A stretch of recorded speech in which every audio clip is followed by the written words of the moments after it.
पुरी जिला कृष्णप्रसाद ब्लॉक मालुद मलेश्वरी सत्संग पीठ में ठाकुर अनुकूल चंद्रंकर 137तम वार्षिक उत्सव पालित होइछि।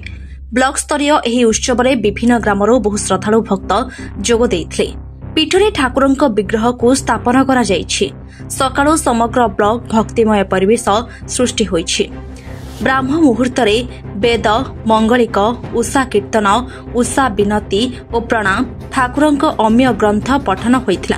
सकाळ 9टारे बन्नाट्य शोभायात्रा मध्यरे भक्तंक गहणरे ठाकुरंकु नगर परिक्रमा कराइथिले। एहा परे संगीतांजलि सत्संग मातृ सम्मेलन करा जाइथिला।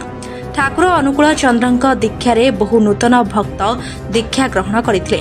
आनंद बजार रे समस्त भक्त प्रसाद सेवन करी फेरिथिले।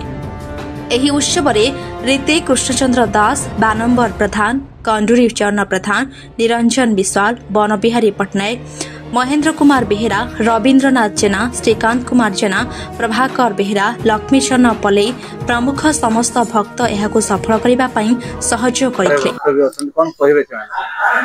आमे आज को 22 वर्ष धरी श्री श्री ठाकुरंकर एही वार्षिक उत्सव एही सत्संग कृष्णप्रसाद अंचल रे करि आसुछु। आज पर्यंत आमे विभिन्न स्थान रे करि आसुथुलु पूर्वरु, किंतु एबे श्री श्री ठाकुरंकर एही सत्संग विहार 2019 मसीहा ठारू अवस्थापित हला परे एही स्थान रे श्री श्री ठाकुरंक सत्संग विहार रे परम दयाल श्री श्री ठाकुरंकर वार्षिक उत्सव अनुष्ठित होई आसुछि।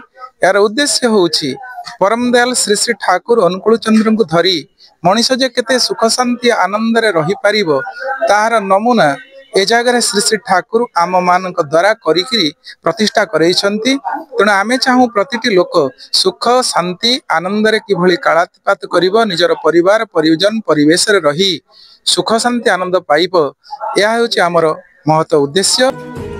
कृष्ण प्रसाद कैलाश चंद्र पट्टनायक रिपोर्ट खबर टुडे।